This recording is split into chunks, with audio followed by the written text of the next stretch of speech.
Are you ready, Tembo? Yeah, sure. What are you doing? This is why you need to pull her for E0. I'm watching. Look at her go. Wait, hold on. How does it... Hey, what? You know, if I had a nickel for every 6-star altar that's the same class as the original, I would have 2 nickels. 2.5 nickels? 275? It didn't happen a lot, but it's funny that it did sometimes, okay?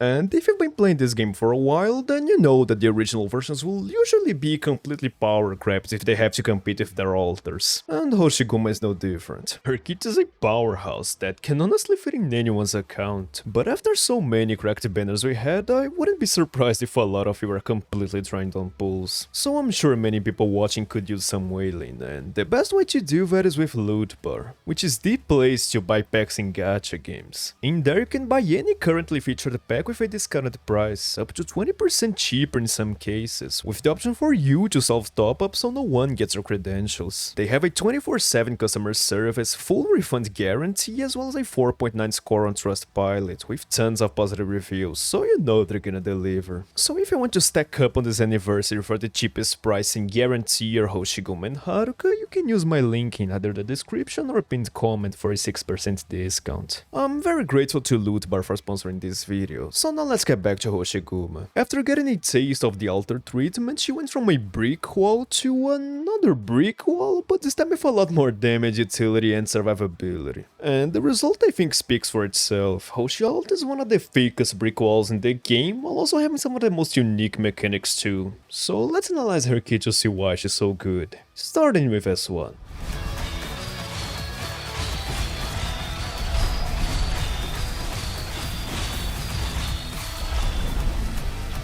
Hoshiguma follows the same formula as most modern 6-stars, which is to have a more basic first skill that's tailored for AFK, while S2 and S3 usually have a higher ceiling for you to play with. And you can see that by how little attacks S1 has here. All it does is give her plus 70% attack, plus 70% defense, and when she's attacked it reflects 175% of her attack back as arts damage. Like I said, simple, but as you just saw at the start of this section, it's far from weak, because it takes full advantage of Hoshi's kit. To show why, let's first zoom in on her for a bit.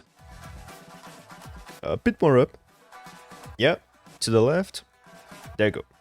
Hoshi has 802 attack and 616 defense, so even if the stat buffs on S1 are relatively modest, the end result is very reliable. And that 1.7k attack gets even better when you remember there's another multiplier for her reflect, so we're gonna be seeing some pretty big numbers when mobs hit her, even against higher res once she is still able to brute force a lot of damage through. This is one of the factors that makes S1 great for lane holding, but like I just said, it's simply one of them. The other is tied to this portion of it, which is her survivability, but contrary to what you might expect from a defender, that has little to do with her defense. In fact, when you compare her to the other 6-star defenders, you see she's on the very low end in terms of base defense, which contrasts a lot with OG Hosha, who still is at the high end. The reason the altar is so good here has actually to do with her HP, which is how we get to her talent one. And you can tell it does a lot from how much stacks it has. The way it works is Hoshiguma won't die when she's killed. Instead, when her HP bar reaches 0, she'll enter a special stage where she'll start accumulating the damage taken. And Hoshi can hold up to 200% of her max HP before it actually kills her. What this means is that, in practice, Hoshiguma has 3 times the amount of HP on her stat screen, which actually makes her the op with the highest base HP people in arknights, more than even the crushers, all that while not having the 0 defense demerit like they do. So did you spell the clips English? Not really. I'll get more into this in the skill 2 section, but already in this talent there's a demerit to balance it out a bit, which is what you see now.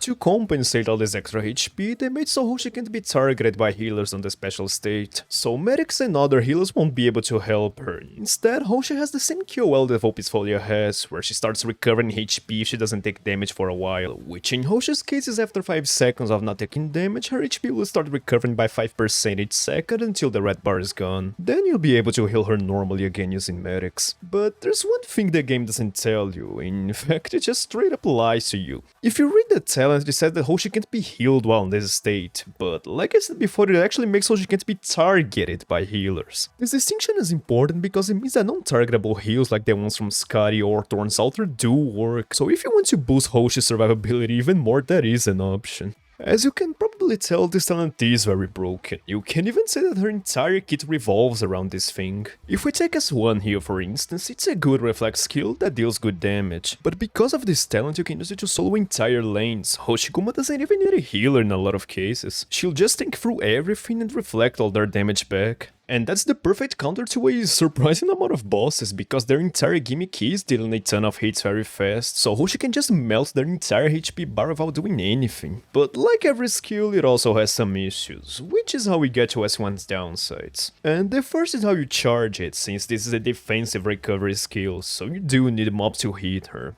Now, I'll just say that this really doesn't matter for this skill. First, because she's a defender, so we're already gonna place her in the front lines to tank hits. Second, because it only costs 15 SP, so it does charge very fast, and third, because it's an unlimited duration skill, so she does get to keep it forever. This only negatively affects S1 when there aren't many mobs to hit her, so just don't use it when that's the case. But the second downside is a bit more relevant, which is that as a reflect skill, it relies on mobs hitting her, so if a stage starts throwing slow and hitting mobs with higher res, she will take a lot longer to deal with them. Something that other AFK skills just don't care about, since their performance doesn't oscillate as much depending on enemy attack speed. But overall this skill is very good, especially for an S1. Combined with that talent, it lets Hoshi easily deal with a lot of stuff, so if you ever need a reflect skill, you really can't go wrong here. This is Hoshiguma, right? Yes, her. From the hit game Arknights. Oh, I didn't know that. Wow. Yes. This is Galbrainer from the hit game Gathering Wives. See? Hoshiguma looks more defined. Then we have Barghest from the hit game Fate Go. And so we get to S2.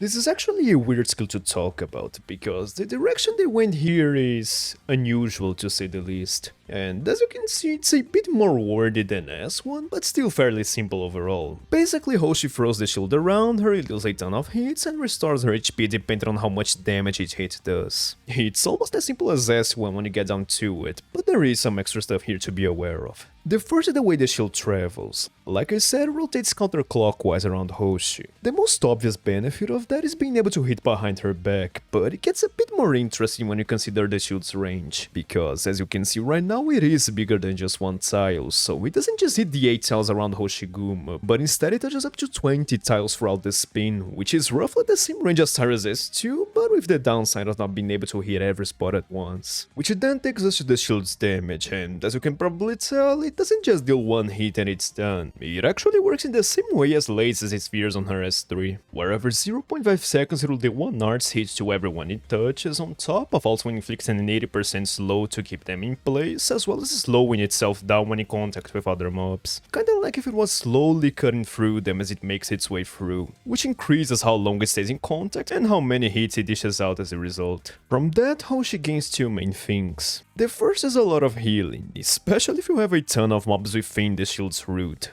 And that gets even better when you see that it can also heal Hoshi even when she's on the special state, so S2 can actually make a better use of that huge HP pool since it can self-sustain without those special healers. But it gets even better, all because of talent too. What it does is gradually give her res up to plus 50 as well as plus 35% attack as her HP gets lower, all that capping when she loses 70% of her max HP. So by the end of her HP bar she'll have 65 res, and if you're using S2 the extra attack will also make each heal stronger. What's the point if she has to lose 70% of her HP? Isn't she basically dead at the point? Not really. Like I said, it's 70% of her max HP, and the red bar you see when she enters the special state is not HP, that's accumulated damage. So Hoshi gets the entire buff while stealing her normal HP bar and can make full use of it for most of her effective HP pool. In fact, if you were to convert her special state into effective HP, then the talent takes full effect after she loses just 23% of her health, so for most of her HP bar she'll be brick wall against darts. The question some people might have now then is, Ulpiana's S2 or Hoshiguma, who survives better? Well, like I said, Hoshi actually has defense and very high res, while he has 0 for both. But when you put them side by side, you'll see that they're pretty well matched, and Hopiana's is actually better at keeping his HP full. Even against Art's damage with Hoshi's insane res, he still manages to keep up. The biggest reason for that is even if Hoshiguma has more defensive stats, she doesn't have a way of taking full advantage of that HP pool to the same degree Ulpiana's does because Gladi exists, who gives both damage reduction and heals him based on his max HP. There are cases where she wins, specifically against very hard-hitting mobs that attack fast, like the chapter 11 trees you see now. But generally speaking, Ulpiana's will be better in most cases, especially when you consider one of the downsides of S2 I'll talk about later. Which brings us to the other benefit of S2 dealing a lot of hits, and that's the fact that it deals a lot of hits. This skill is very good against hit-based mobs. It reaches pretty far, has true AoE, slows the mobs inside it, pretty much all you could ask for to deal with them. This isn't a very common type of enemy in general gameplay, but there's a completely different story for integrated strategies, where for the last 2 editions Hypergriff had been spamming them, and Hoshi dishing tons of hits on top of having self-sustain, and being pretty damn tanky does make her a good solution for a lot of people there. But S2 does have its flaws, and it's this that made me say it's a weird skill at the start. Mainly the first one, which is the fact that it activates on its own, so it's basically an AFK skill. Now, this might actually be an upside depending on who you ask, but it does take some control out of her hands, and it gets a bit more weird when you look at how it charges. Just like S1, S2 doesn't just passively get SP, but this time instead of being defensive you have offensive recovery here, so you can only charge it as fast as Hoshiguma can hit. To compensate for that, it only costs 6 SP, so you don't need to wait for that long, but it's still gonna be awkward if you're used to the standard charge. The main issue of this skill is actually the damage though, which also affects the healing since that's reliant on it, and this clip shows what the problem is pretty well.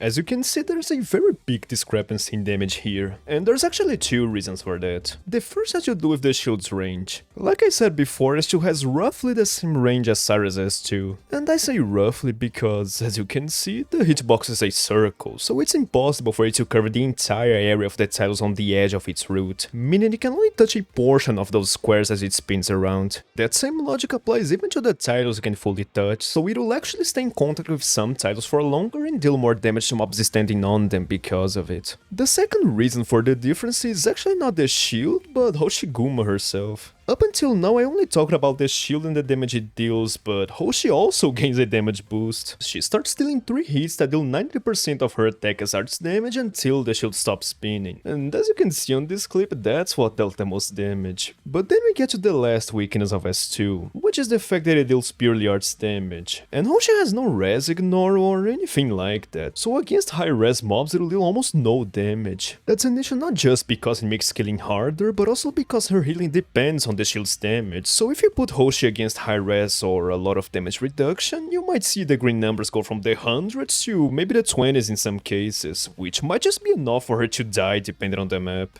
Overall, S2 is a very good skill. It's just interesting that they made another AFK skill when S1 exists, because now they kinda compete with each other, so you do have to consider which one to bring when using Hoshi. But in general, it's gonna be S2 for the amount of utility it has. So if you want Hoshi's best AFK skill, you can't go wrong here.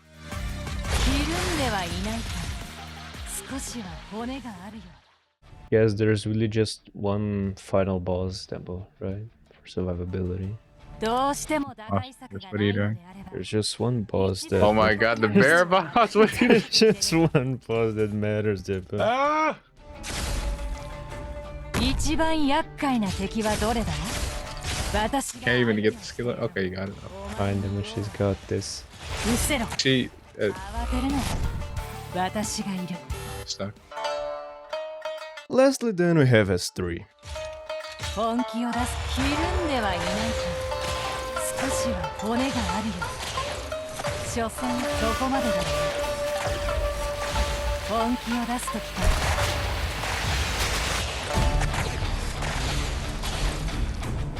This is Hoshiguma's best skill and the only non-AFK one, so it has a higher ceiling by default. What it does is... all this. It's actually pretty simple, all things considered. I would even say that S2 is harder to explain because of the whole circular hitbox thing. Basically, Hoshi gets a Saria S2 range, plus 230% attack, doubles her max HP, and her attacks become double hits that can hit up to 3 targets, including aerial enemies. Like I said, very simple, but as you can probably imagine, there's still more beneath all that. And the first thing to notice is this beefy 100% max HP buff, because like I said on the S1 section, her special state can accumulate damage up to 200% of her max HP. So when increase to her health also increases the damage limit, meaning that her effective HP goes all the way up to 23k while S3 is up. So it becomes extremely difficult to kill her, and Hoshi will just tank most stuff that comes her way. Then we have the damage, which is another big attack multiplier that also doubles her hits. So she's able to deal even with relatively high res on S3 through sheer brute force. Especially if you make use of S3's red mode, which is our next topic. Everything I talked up until now is very strong, but nothing more than big damage and big survivability. It's when you get to this part though that S3 gets more interesting. See, while S3 is up, you'll have this icon on top of Hoshiguma. It lets you deactivate her skill earlier, but when you do it, Hoshi will instead enter this red mode, and while it's active, S3 will get 3 buffs. The first is that her double hit will become a quadruple hit instead, so basically she'll be doing double damage. But the most important effects are these two. Basically, when red mode is active, both Hoshiguma and everyone inside her range will become immortal for 11 seconds until the mode ends. And as a price for all that power, Hoshiguma herself will force retreat after 11 seconds are over. So you have a ton of damage, a ton of HP, and a ton of utility. It's really not hard to see why this skill is so strong. S3 makes so you can just drop her in the middle of a war zone and she will still survive just fine even without red mode. Especially if it's against arts damage thanks to talent too. But it's S3 synergies that really make it shine. And the good news is that Hoshi S3 already synergizes with every op in the game by default. Because making all ops in this massive range immortal for 11 seconds is pretty broken. Who would have guessed? But beyond that, there is one synergy in specific that's above all the others and can completely change how you use Hoshiguma, which is Axial Altar S3.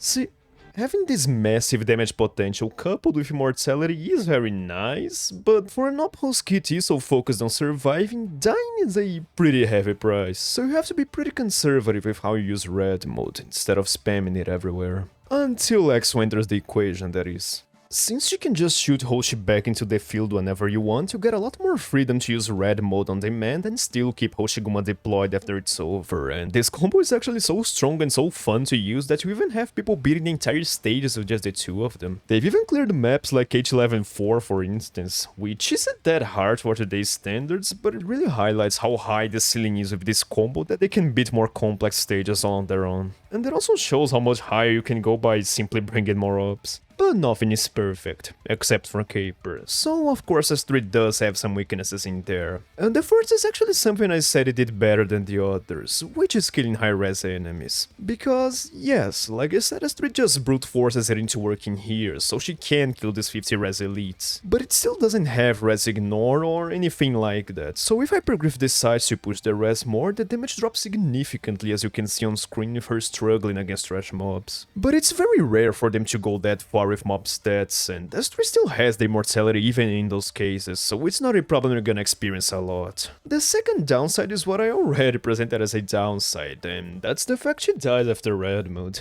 But to elaborate more on that, it's the 11-second timer it has, because when you think about it, that's really not a lot of time. The Hoshiguma you're watching right now is gonna be dead by the time I finish this sentence, for instance. And using red mode is quite literally a life or death situation, so if you miss your timing it can be very punishing.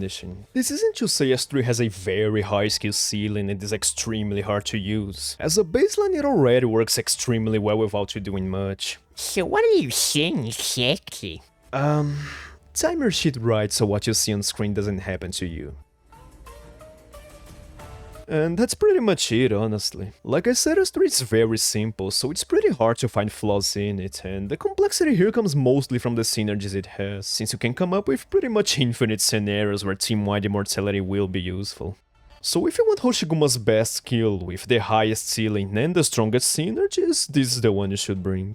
Overall, Hoshiguma Alter is a very strong character, the kind that could honestly carry your account for a good while if she happens to be one of your first sixters because of how many areas she's able to cover on her own. From S1 with the reflect damage, which is more niche admittedly but still pops off from time to time, especially with Talent 1 carrying it, to S2 with the self-sustain, multi-hit and dizzy AFK setup, to S3 with the crazy amount of damage and HP coupled with team immortality and very strong synergies. All that on top of the insane survivability she gets from her talents. Every single one of her skills covers a different area and can still shine over the others given the right scenario. Even for people with all-build accounts, I could still recommend her because of the great synergies with some of the best ops in the game. She can be a great asset in dozens of different scenarios, so if you have good taste, want a very fun character to use, or even just someone really strong, I can definitely recommend pulling, especially since her banner partner is another phenomenal op. But this video isn't about Haruka. If you want to know more about her, you can go watch this one instead. Just make sure to leave a like and subscribe before you go. Also comment what you think of Hoshiguma. And if you want to support me, get a channel badge, use emotes on my comments, early access to videos, or even appear on a Blender special place, you can also consider becoming a member. I'll also think you're really cool if you do that.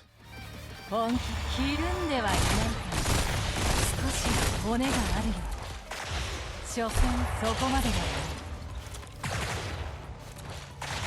慌てるな That's it then. Bye. あの頃と同じ違う今回はドクターの命令に従っての行動だ後悔などない